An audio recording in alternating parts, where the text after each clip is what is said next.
Hi everybody, this is Jake with Politics by Jake. Welcome to this edition. And we're going to be talking this whole edition about the Supreme Court. And there's not a lot to say, so without further ado, let's get right into it, shall we?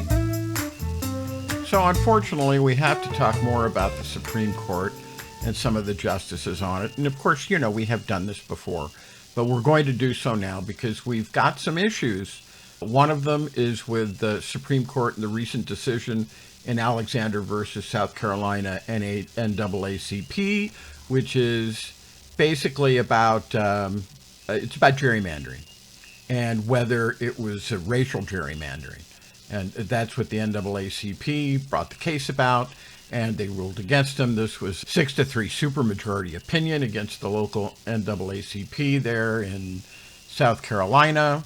And these 6 justices are the kinds that I have talked to you about before, who are reactionaries, and they may well be fascists, but they're definitely reactionaries because they adhere to the doctrine of originalism, which basically, without going into a Wikipedia definition, says, which you feel free to look up, basically says that if it's not written in the Constitution, the original language, then it's nothing. There is nothing, and this violates the whole spirit of the preamble, which talks about the need to create a more perfect union. It violates the 9th Amendment, which talks about other and further rights, which may not be apparent at the time of the creation of the document. It's just wrong. It's completely wrong. And like I said, this is the doctrine of originalism.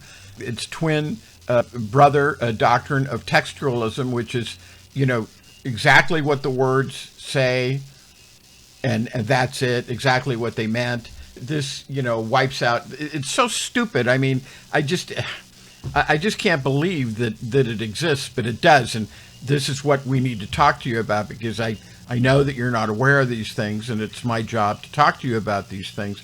But it's completely stupid. So in other words, to use the examples that I've used before, women don't get the vote because it's not in there. It's not in the original document.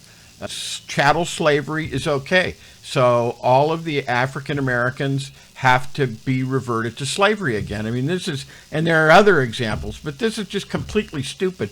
It's so stupid that it beggars the mind to comprehend how supposedly esteemed and learned justices could be this way, but they are this way.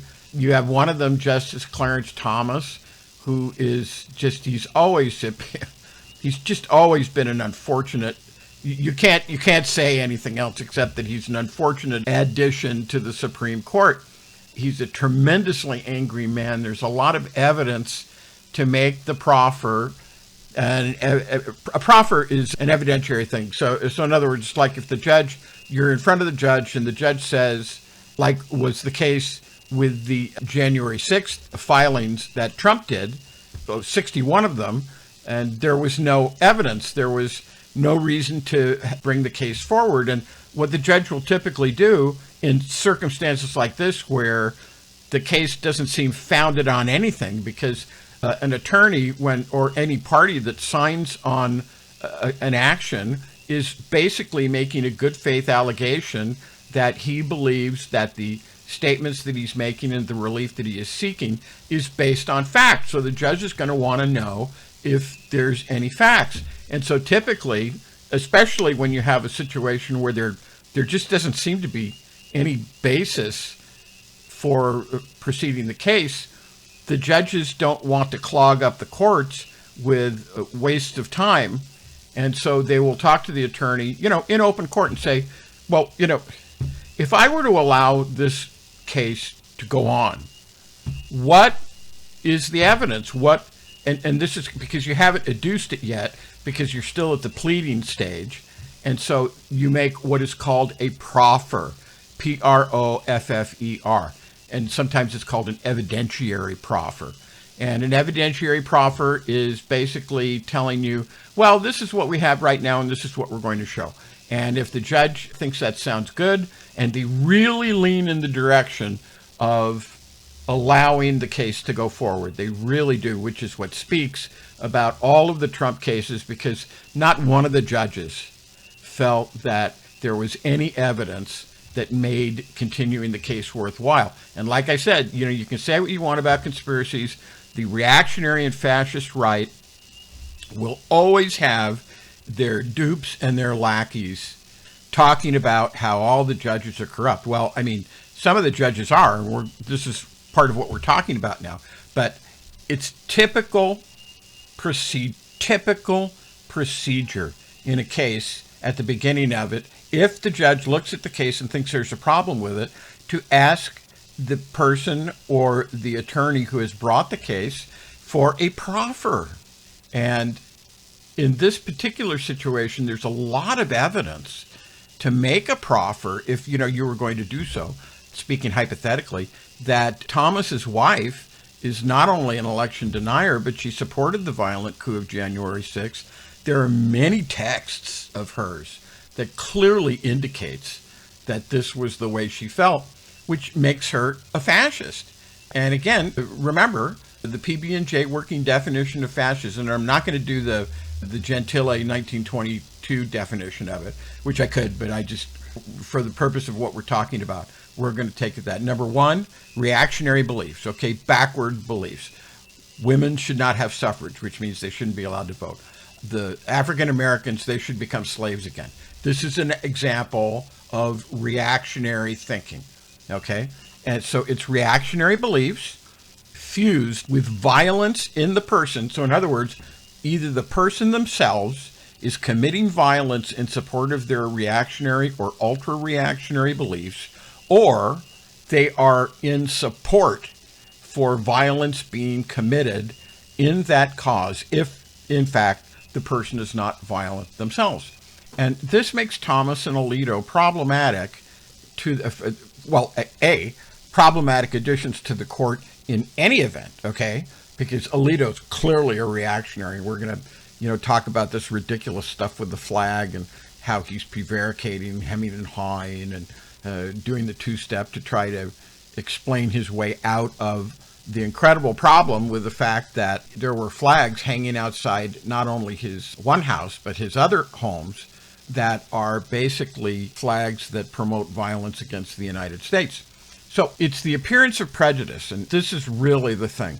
Other than their wrong thinking, other than the fact that Alito, for example, thinks that stare decisis doesn't stand up and doesn't exist and is an exception to the rule, because stare decisis is always the rule in cases. You don't overcome stare decisis just on a lark. There has to be an incredibly good reason, and he went back to cases that occurred in the 13th century in his explanation for this. And I'm getting a little bit ahead of myself, so we'll get back to that, but it just cracks me up so much, and you really need to hear the straight scoop on this. And so I shake my head literally as I'm talking about this. I'm shaking my head. So it's the appearance of prejudice, and it's with regard to Canon 3C of something called the Code of Conduct for United States Judges. And let me just enlighten you about this. This states that, among other things, the judge has to disqualify himself or herself from a case if, and there's various things, and this is subparagraph C, that small c that I'm talking about. The judge knows that the judge individually or the judge's spouse has any other interest that could be affected substantially by the outcome of the proceeding. And this was talked about, and that's the pertinent part of Canon 3C. And this was talked about in a 2017 Nevada case called State v. Rippo. And the Supreme Court there, this very same Supreme Court, elaborated on this, saying recusal. And recusal is the legal term for a judge saying, I have a conflict of interest, I have the appearance of prejudice, and so I am not going to sit on this case. I am going to withdraw myself. So recusal is this kind of educated withdrawal based on the things that I just said. So the Supreme Court in State v. Rippo said recusal is required when, objectively speaking, the probability of actual bias on the part of the judge or decision maker is too high to be constitutionally tolerable.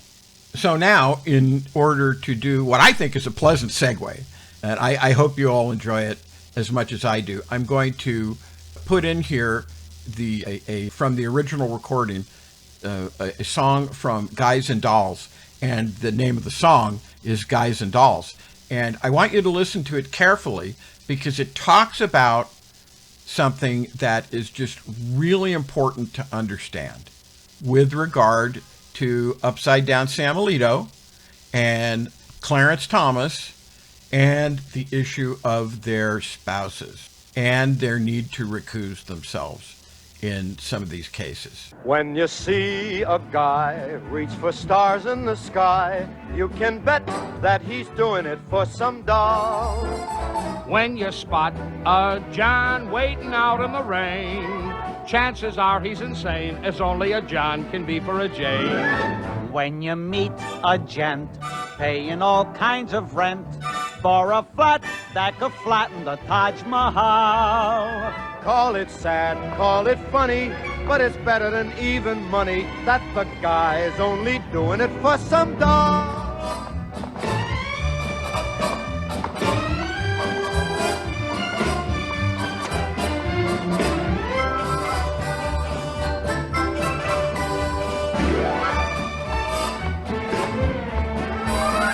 When you see a Joe saving half of his dough, you can bet there'll be mink in it for some dough. When a bum buys wine like a bum can't afford, it's a cinch that the bum is under the thumb of some little broad. When you meet a mug lately out of the jug, and he's still lifting platinum folderol. Call it hell, call it heaven, it's a probable 12 to 7 that the guy's only doing it for some doll.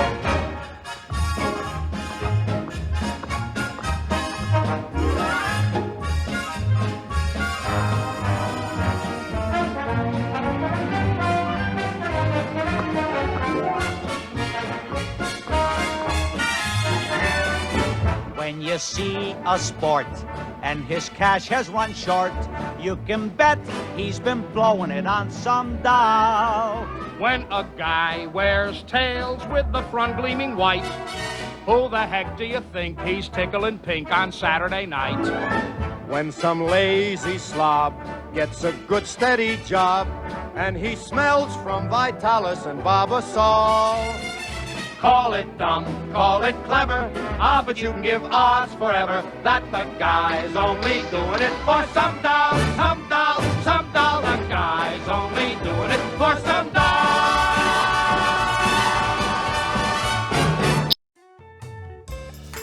And now let's pause for a brief commercial message. Hi, this is Jake with Twain Consulting, and I'm back again to talk to you about one of these little wrinkles that can cause a lot of problems and a lot of happiness for people who actually want to own a business or who have just started a business or who have been operating a business now for some time. It doesn't really matter. My guess is that you wanted asset protection. That's one of the reasons for starting a business. You wanted to grow wealth and you wanted to protect the wealth that you created. And you thought that a limited liability company or a corporation would be the way to do that. But did you know that just creating a corporation or a limited liability company does not guarantee that at all? Do you want to know if there's any way to fix that? Go to www.jakelaw.me, that's JAKELAW.me, and watch my video where I talk about this very important thing. And then set up a time where we can have a phone conference or call me directly now at 573-454-1168. That's 573-454-1168. Call now. And now let's get back to Jake and Politics by Jake. So, okay, this is a great song, a famous show in Broadway musical history, but what's the point of this? Well, the point is that if you see a guy doing some wacky, crazy things, the chances are, just because of the nature between man and woman, that the guy is doing it for some woman. And how does this relate to the appearance of prejudice in this particular matter? Let's talk about that. I wanted to make this thing about, the point about this thing with Sam Alito, Upside Down Sam, as we call him here at Politics by Jake, is the thing you need to understand with regard to Canon C3 of the Code of Ethics for the United States Justices, which, presumptively, they're supposed to actually follow. The Supreme Court doesn't have its own code of ethics, but presumptively, since they're all United States judges or justices, the term is interchangeable in this case, they should be following this when they really need to have their own code of ethics. But in the absence of that, they should be following this one. And Canon C3 states an interesting way of describing when you should recuse, which again is when you should withdraw, voluntarily say, I'm not going to sit on this case.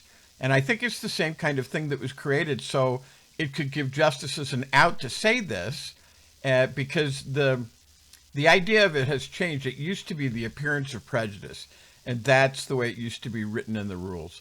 But it's changed a little bit now. In 2017, they changed it a little bit, and it kind of, in my opinion, gives them an out. So the point is not whether Mr. Alito or Mrs. Alito flew these flags. I personally don't care about that point. It's the appearance of prejudice. I don't care whether it was Mr. Alito, Upside Down Sam, or Mrs. Alito, and I don't have any nickname for her or any pejorative or any other kind of nickname. Just call her Mrs. Alito and give her a certain modicum of respect. That's not the point, whether Upside Down Sam or Mrs. Alito flew these flags. To me, that's extraneous. To me, that's irrelevant. It's cumulative. The point is that one of them flew the flags and the other one probably knew about it. It's difficult to say that the other one didn't know. You can't tell, and this is where the appearance of prejudice comes in. You can't tell what kind of conversation went on between them. You can't say for sure, even though Alito has recently said, oh, my wife is independent. She owns the properties. She makes her own decisions. You can't say for sure that they didn't talk about it. And that's an inference. And that's the appearance of prejudice. And it's an obvious appearance of prejudice. It's not a stretch because, like the song says, it's an obvious 12-7, using gambling parlance, that the guy's only doing it for some doll. So men are inevitably, for whatever reason you care to say, they're influenced by their wives. They listen to their wives. They talk. That's the appearance of prejudice. And that's what it's supposed to mean. Alito needs to recuse himself from any cases with regards to the insurrection of the violent coup attempt. And so does Thomas.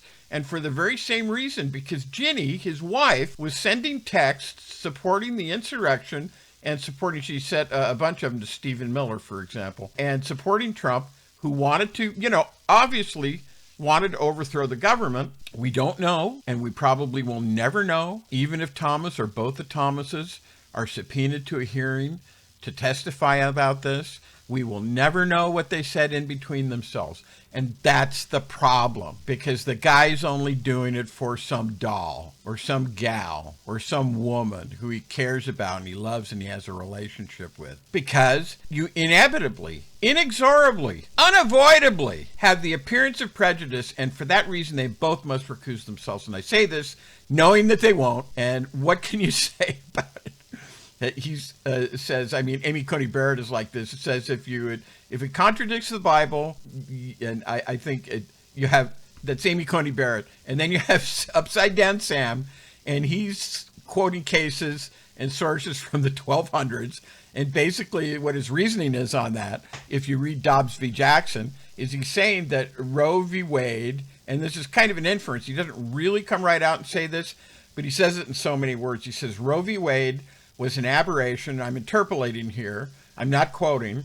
And he goes back to these cases all the way back to the 1200s to show that it's always been this one way, and that Roe v. Wade was therefore an aberration from what he wanted to show was an overwhelming historical burden of cases saying something else or sources saying something else. So, in other words, Roe v. Wade was an aberration, and therefore, because it is an aberration, stare decisis doesn't apply.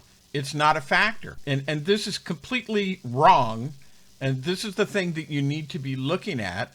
Do we want a justice on the Supreme Court who is clearly reactionary and who has to make his case that destroyed 40 or 50 years of standing law and threw things back to before the 1970s and even further with regard to abortion and women's rights to privacy, women's rights to decide about what happens with their own bodies, who is potentially a fascist with regard to flying the flags, whether he put them up there or whether Mrs. Alito put them up there.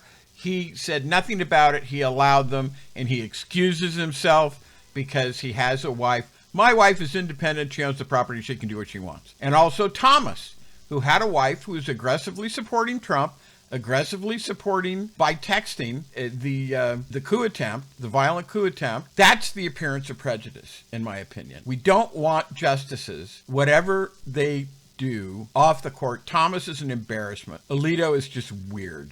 He's completely reactionary. And I'm going to talk in a minute here about why Thomas is an embarrassment. He's an embarrassment for many reasons, but I'm going to specifically mention something with regard to Brown versus Board of Education and Plessy v. Ferguson. And that's coming up, and I'll get to that. But Alito is just weird. Thomas is angry.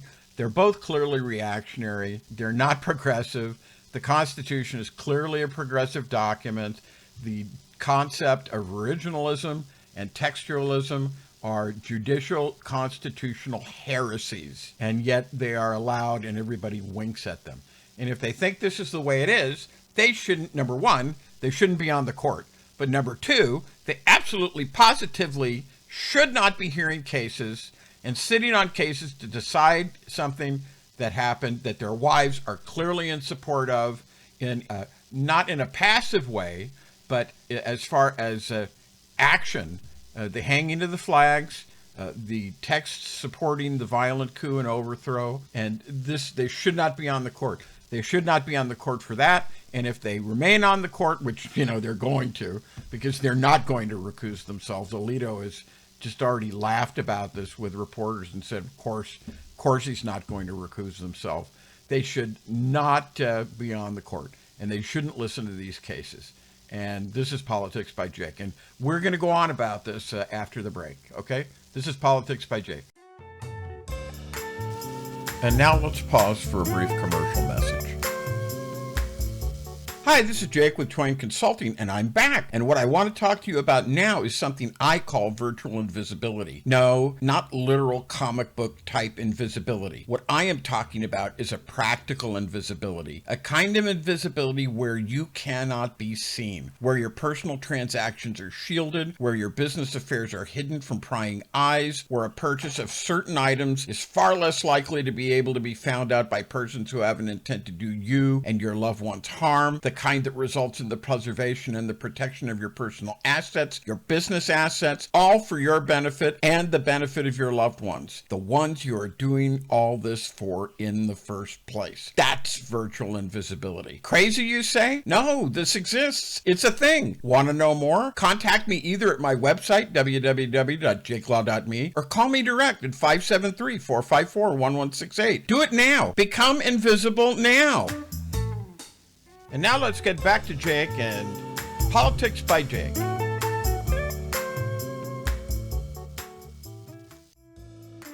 This is Politics by Jake, and we're back, and we're talking a lot about the Supreme Court right now. And I wanted to go over this racial gerrymandering decision, the Supreme Court 6-3 decision on Thursday in Alexander versus South Carolina NAACP, is a devastating blow. And I'm reading some of this, by the way. We're going to have comments on it, but I want you to get that this is a pretty good recitation of what actually happened and some of the issues. So we're just going to read from this. Justice Sam Alito's opinion for the conservative supermajority guts a series of precedents that guarded against racist redistricting, granting state legislatures sweeping new authority to sort their residents between districts on the basis of skin color. And yet, the article goes on, as bad as Alito's opinion was, it didn't go far enough for Justice Clarence Thomas, who penned a solo concurrence demanding a radical move. And he said the Supreme Court should overrule every precedent, and this is extraordinary, by the way, should overrule every precedent that limits gerrymandering, including the landmark cases establishing one person, one vote. And by the way, these are cases with regard to African American and the Jim Crow laws and the de facto slavery that existed from about 1865, with a couple of years of exceptions when Grant was the president, to 1965. And going on with the article, it says, because it has no constitutional power, Thomas argues, to redraw maps in the first place. And he places much of the blame for the court's allegedly illegitimate intrusion into redistricting on a surprising culprit, Brown versus Board of Education. And Brown was, of course, it was a 1954 decision holding that racial segregation in public education violates the Equal Protection Clause. Many of us celebrated its 70th anniversary last week, but Brown has always had its detractors, and Thomas has long been one of them, which is extraordinary. Again, African American justice with regard to laws that I think you would have to argue, Politics by Jake would certainly argue, that these things helped overcome the long 100-year de facto slavery, minus a couple of years when Grant had troops down here, destroyed the Klan, and enforced some of the new laws. It's extraordinary to see an African-American justice talk this way, and we will have more to say about that. But this is just extraordinary. He has written that the decision, and this is Clarence Thomas, this African-American justice, that the decision rested upon a what he calls, open quote, a great flaw, close quote, by focusing on the stigma that Jim Crow inflicted on school children. He rejected Brown's assertion, that is Brown v. Board of Education, that black children suffered from constitutional harm when denied access to integrated education. And he condemned the court's ongoing efforts to remedy decades of segregation by integrating public school systems by judicial decree, decrying these integration efforts as predicated on black inferiority. And it goes on, Thomas's latest critique of Brown springs from a similar frustration with the Supreme Court for allegedly overstepping its constitutional role to police racial discrimination. In the case at hand, which is the case we're talking about, Alexander, it involves a South Carolina congressional district that was becoming competitive for Democrats. After the 2020 census, the GOP-controlled legislature moved thousands of black voters out of this district and brought thousands of white voters into it. This population shuffling shored up the district's Republican lean, meeting the legislature's goal. Voting rights advocates sued, arguing that the redistribution of residents on the basis of race violated the 14th Amendment's Equal Protection Clause. The federal district court agreed. So in other words, the lower court agreed with this argument and found for South Carolina NAACP, and they found the map unconstitutional. However, the Supreme Court, and frankly, folks, the Supreme Court is corrupt. The Supreme Court is irredeemably corrupt. And I've talked about this with regard to several of the justices. We're going to keep talking about it because this is your freedom, whether you know it or not, whether we are a system of laws or a system of men. And we're going to talk about this because essentially these people have made themselves into kings and queens. So, all right, going on. The Supreme Court reversed the lower court, insisting that the legislature cared about partisanship, which is allowed. That's allowed. You can do that. Not race, which is in theory is disallowed. In the process, it effectively overturned precedent prohibiting lawmakers from using race as a proxy for partisanship in redistricting. In other words, they can say it's partisanship and they can say it's not race. Because, like I said, partisanship is allowed, but race would not be allowed. So the court really arbitrarily, and once again, upside down Sam Alito's majority opinion also turbocharged the presumption of legislative good faith. And that's, quote, open quote, the presumption of legislative good faith, close quote, better described as the presumption of white racial innocence. He directed lower courts to more or less ignore circumstantial evidence of racist intent when assessing these gerrymanders.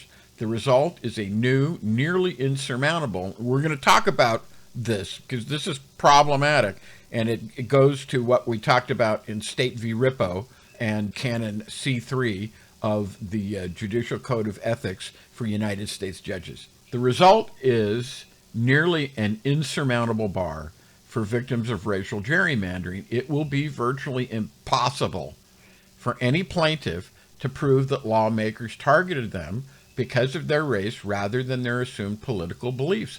Legislatures may now aggressively dilute the voting power of black communities by shifting them into districts where their votes will matter least. And once again, as I have talked about, this is reactionary. This is taking settled law for decades and turning it around. And this is the mission of the reactionary and fascist judges on this court. All right, going on. For Thomas, though, this extreme holding wasn't good enough. He wanted to go further, and now we're talking about his concurrence. Judges can agree with something, and they can just say, and you see this often in cases, they'll say, Justice Thomas concurs in the result. Or they can write an additional concurrence, which is an actual opinion, which agrees with the result, but also expands and elaborates on why they agree with the result. So what Justice Thomas wanted to do is he wanted to go much further, and he wanted to disavow the court's authority to strike down any redistricting plans, asserting that this remedy doesn't fall under the court's equity power. And equity power, that's kind of legalese for the solutions that courts can provide when addressing constitutional infirmities. He states, the view of equity required to justify a judicial map drawing power emerged only in the 1950s, Thomas wrote. The court's impatience, he goes on, the court's impatience with the pace of desegregation caused by resistance to Brown v. Board of Education led us to improve extraordinary remedial measures. According to Thomas, the court took a boundless view of equitable remedies. So in other words, he's saying the court overstepped, inventing an illegitimate new flexible power to invent whatever remedies, and I'm quoting from his concurrence, may seem useful at the time. The justice conceded begrudgingly that this understanding, and I'm quoting him again, understanding may have justified temporary measures to overcome the wide resistance. And I would say, by the way, strong emphasis on the word may. But it also demonstrated that, quote, extravagant uses of judicial power are at odds with the history and tradition of the equity power of the framers' design. And we're going to talk about this some more. This is Politics by Jake. And now let's pause for a brief commercial message. Hi, this is Jake with Twain Consulting, and have you ever tried to get a business credit line? If you did, what's one of the unpleasant things that you found out? You found out that the only way that you can get business credit is if you personally guarantee each and every single loan, each and every single commercial credit line. Now, let me ask you this question. How did that make you feel? If you're like me, I would feel like they were giving with one hand and taking away with the other. If this bothers you, I encourage you to go to my website, www.jakelaw.me, where I talk about this and several other important products and services that can benefit really almost all people listening to the sound of my voice. Call me at 573-454-1168 so we can talk about this, get mad about it together, and see if there isn't some sort of solution. That's www.jakelaw.me. That's JAKELAW.me, M-E. That's www.jakelaw.me, and the phone number is 573-454-1168. And now let's get back to Politics by Jake. He's talking about some very interesting things here, and you'll want to stay tuned. So without further ado, back to Jake. And we're back. This is Politics by Jake. Now, We're in an extraordinarily bad situation today, and I don't think people realize just how bad it is. And, this has to do with history, and that's one of the reasons that we do the things on Politics by Jake that we do. We feel that knowing history as important, for example, in knowing quantum physics, because if you don't know history, your quantum physics or your rocket engineering or whatever it is isn't going to do any good, because your political system, your governmental system will be destroyed, and you won't understand how that happened. It will be co-opted by evil and designing men and combinations that you are not aware of, and it will be destroyed, and you will be destroyed. So, speaking of that, I want to give you some background on some of these justices who are sitting on the Supreme Court and do by way of comment. And there is a combination, and again, this is one of the things that PB&J stands for, a combination of religious, political, and business interests that has worked ever since the time of Ronald Reagan. And, I love that comment in the movie The Back to the Future, which is Spielberg made that movie, and it was 3 parts, and in part 1, where the one character, Marty, who's the kid, the teenager who has gone back into the past, says to Doc Brown, the kind of crazy, eccentric doctor, in answer to Doc Brown's question, Doc Brown says, okay, if you're from the future, tell me who the president is in the future. And Marty says to him, Ronald Reagan, to which Doc Brown gets this just astonished look on his face, this disbelieving look. And he says, Ronald Reagan? The actor? And this is pejorative. It's mocking. The whole idea that an actor, especially someone who did movies like Bedtime for Bonzo, could, be the president, who have become the president of the United States. In those days, that would have been unthinkable. And so Marty's telling him, and he's just acting with astonishment. And I think this is appropriate for what we're going to be talking about, because of Ronald Reagan and, his frankly misbegotten beliefs, he opened this Pandora's box of every noxious creature, every hateful bird, and these have been let loose upon this nation. And we have a situation, just assuming for the sake of argument, that Upside Down Sam Alito, Justice Alito, and Clarence Thomas, for example, and even John Roberts were to step down from the court, the damage has already been done. And we're going to have very serious constitutional issues. We are having them that come about as a result of the consequence of the corruption of this court and the combination of these political, religious, and business interests that have been inveighing for all this time to undo the work of justice that spans literally hundreds of years to get to the point that we have come to, and to overcome the prior injustices and outrages of man upon his fellow man. So in other words, it doesn't matter if they step down from the court, but let's address that whole issue, shall we? You have very recently this request by Senator Dick Durbin, who is on the Judiciary Committee, the chairman, I believe, and he wrote a letter to Justice Roberts requesting a private meeting, and Justice Roberts rejected this, and he said, among other things, I decline your request for a meeting. I'm reading selected portions of the letter here. It is important to keep in mind, only on rare occasions in our nation's history has the Chief Justice met with the legislators, even in a public setting, apart from ceremonial events. Only on rare occasions in our nation's history has the Chief Justice met with legislators. He goes on to say, he talks about the concerns and importance of preserving judicial independence, counsel against such appearances. Moreover, the format disclosed a meeting with listeners, it's only one party, he's saying, and this would express an interest in matters currently pending before the court. Of course, we're talking about several things, but we're talking about the cases on the insurrection, the violent coup attempt that occurred. Simply underscores, currently pending before the court, simply underscores that participating in your meetings would be in advance. And what he's talking about the fact that judges don't like to talk, and we're talking about from a purely judicial, purely legal vein. Judges don't like to talk to one party without the other party being present. And in a court of law, this is true. There is a kind of relief. It is.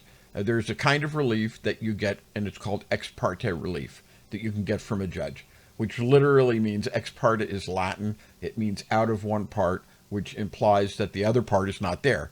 The other party is not there. And you can get that, but it's not favored. And in order to get that, you have to jump through some legal and judicial hoops in order to get it that are more than the ordinary hoops. And that is what he's referring to, but as so often happens with the court, you've heard the old expression that to the man with a hammer, everything looks like a nail, right?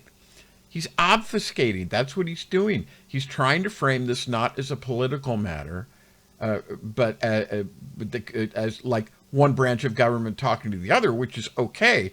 But he's trying to frame it as a legal matter or a judicial matter where a judge would be when he was asking a litigant or a party for this ex parte relief, which is kind of obnoxious when you think about it.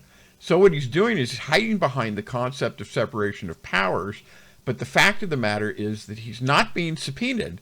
He's just being asked for a meeting. And to me, this is not untoward or inappropriate at all. And I have to say that Politics by Jake views this on the part of Justice Roberts as kind of cynical ploy, like I said, invoking the separation of powers. And it shows, once again, this is something I've talked about before. Just because a guy wears a black robe, he sits up on a bench and he's holding a gavel, doesn't really mean he knows anything. I realize this is kind of a radical concept. We don't like to think about this about our judges.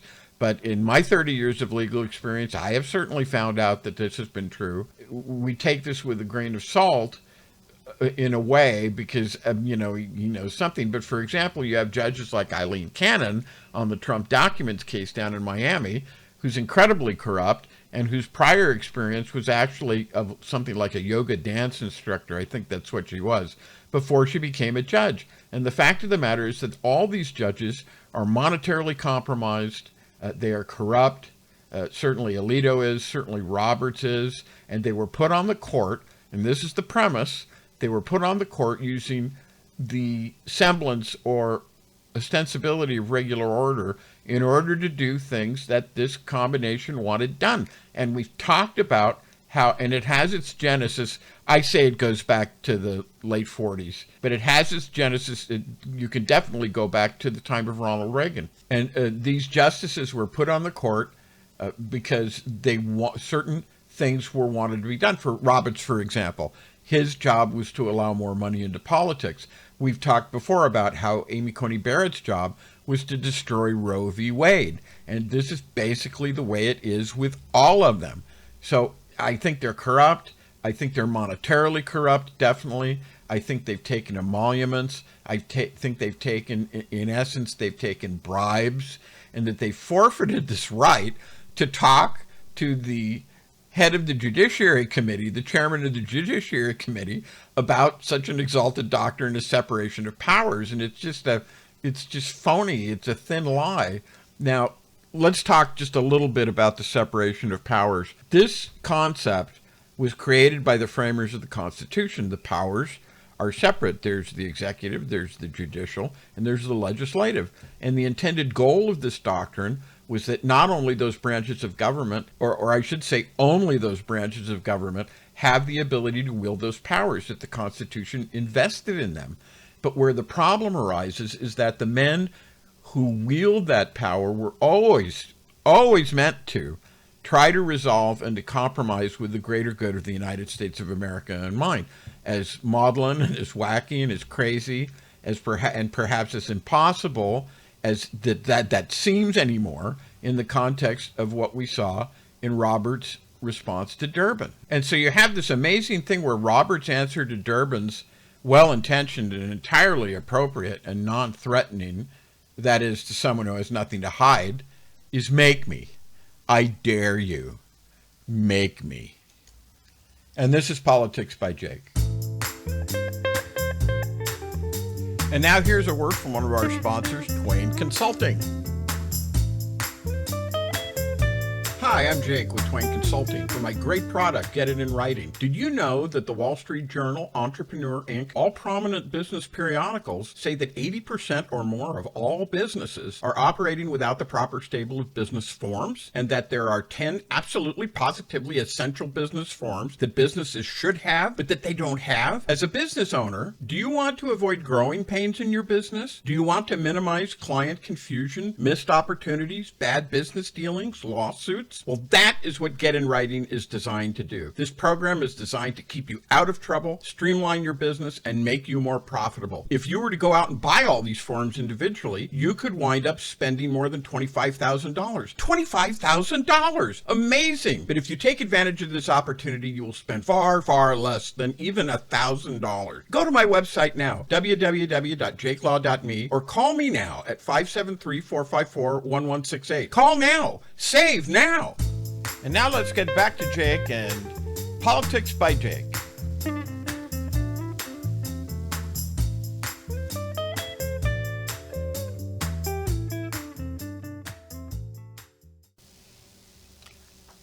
This is Politics by Jake. Now, conservatism as a reactionary movement dedicated against liberty began to assert itself in the 1950s, but actually, I would say, if you're asking me, that it dates from the late 1940s and the agitations of the Mount Pelerin School of Political Thought. And it's one of the important things to understand is that it's not an organic doctrine, as some of you have heard me say, but it's kind of a mishmash of different things. It's some Ayn Rand stuff, it's some free market stuff, and it's just an agglomeration of stuff. This was in the middle of the political dominance of the New Deal. So this political doctrine, it began in fits and starts once it was conceived. You see it briefly with Barry Goldwater, and when Goldwater expressed it, it freaked everyone out so much that Lyndon Johnson rode to power on it. It was Johnson who was Kennedy's vice president. He took over after the Kennedy assassination, but he ran for office in 1964, and Goldwater was his political opponent.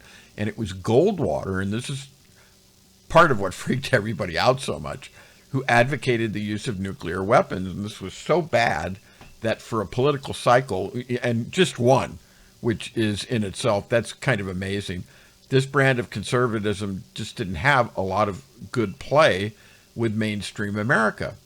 So then, of course, you have Richard Nixon, who was nearly impeached, who resigned instead, had to be pardoned for crimes in advance that he was never indicted for by his handpicked successor, President Gerald Ford.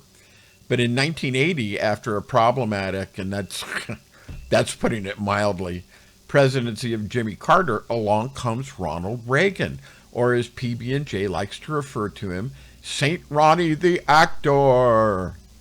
And by that time, this doctrine had reached what you might call a critical mass, and Reagan assembled around him, or, because you might say that was giving too much credit to Reagan's intelligence, so in other words, you might say, you could argue, he had, by others, assembled around him this kind of cultish claque. I love that word, claque. That's like my new favorite word. And this is where some orientation on the court comes in, the present court. John Roberts, the Chief Justice, was a Reagan White House law office person. He was later a $5 million a year corporate lawyer. Upside Down Sam Alito was in the Reagan Department of Justice. Clarence Thomas was in, and you know how I talk about Clarence Thomas, but in what just absolutely in retrospect has to be seen as an utter irony, just as you see in what we talked about earlier in the show about state versus South Carolina and NAACP, is advocating his concurrence for the destruction of Brown versus Board of Education. He was in Reagan's Department of Education. He was the assistant secretary, if you can believe this, of civil rights for that department. So what is this? This, what you're seeing now, is the surviving dregs of Reaganism that are outdated in this country for decades.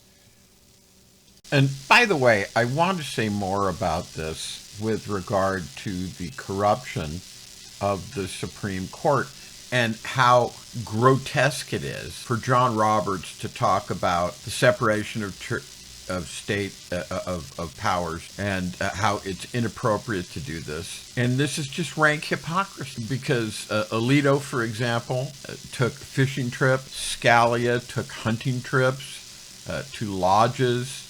Thomas got loans, which were eventually paid off. So, I mean, let's talk about Clarence Thomas. I mentioned the RV loan that was forgiven. He never repaid a substantial portion of a $267,000 loan. Actually, it was that and some change from a wealthy friend, Anthony Welters, which he used to purchase a luxury RV. And this raised question about whether the loan was properly reported on his taxes. If Thomas never paid the principal on the loan, it would have created a significant amount of taxable income. And this wasn't reported on his financial disclosure. Koch, that's C-O-C-H. I say Koch sometimes, but I think it's also pronounced Coke, like Coca-Cola, like C-O-K-E. So anyway, there were some Koch network summits that Thomas attended, at least 2 of them. And this is... when I talk about Koch or Koch, this is the right-wing political organization that is founded by the billionaire brothers Charles and David. However, one of them is dead. But at that time, he participated in a dinner with high-level donors. He didn't disclose his appearance at the summits. He took a private jet trip to and from the event. This was in 2018. Thomas also cultivated a relationship with the 2 Koch brothers. I'm going to say Koch. And it was David who died, by the way, in 2019. Repeated trips to the Bohemian Grove, a private retreat for wealthy men. The Koch network has brought cases before the Supreme Court, including having staff attorneys represent the plaintiffs in an upcoming case coming up. And, you know, this is the kind of thing that's, again, the appearance of prejudice that we talked about before. Thomas should be recusing himself from these cases and should not be sitting on them, but of course he's not doing that. Because this has been replaced, according to State v. Rippo, where the court stated, and I'm repeating from speaking it earlier, but it bears repeating, that recusal is required when, objectively speaking, the probability of actual bias on the part of the judge or decision maker is too high to be constitutionally tolerable. And this is especially for reactionaries, this is malleable. This is a doctrine that's malleable. The appearance of prejudice is far more problematic on this, but an actual bias which is too high to be constitutionally tolerable, you know, arguably that can be phrased to mean anything. And so it's become comparatively meaningless. And that's how they justify these things. And many observers have stated that the court is blind to its own corruption. Okay, moving on. There's the issue of so-called Huizenga and novelty gifts. And this is where Thomas has accepted gifts, including at least 38 destination vacations, 26 private jet flights, VIP sports passes, helicopter flights, private resort stays, and a standing invitation for a private golf club, which was almost certainly an undercount as far as that's concerned, from former Berkshire Hathaway executive David Sokol, the late billionaire H. Wayne Huizenga, and Apex Oil CEO Paul Novelli, none of which were disclosed on Thomas's federal disclosure form. The Horatio Alger Association, Thomas is a longtime member of that, and he has for years accepted gifts from a broad cohort of wealthy and powerful friends who belong to the group, including people with business before the Supreme Court. And this again, I mean, when do you get to the point where these things are constitutionally intolerable? You know, it's just so problematic. And that's all for now, but we're going to come back and we're going to talk more about this because this is very important. The next edition of Politics by Jake will be on June 7th, and we will see you then. Have a pleasant week. Bye.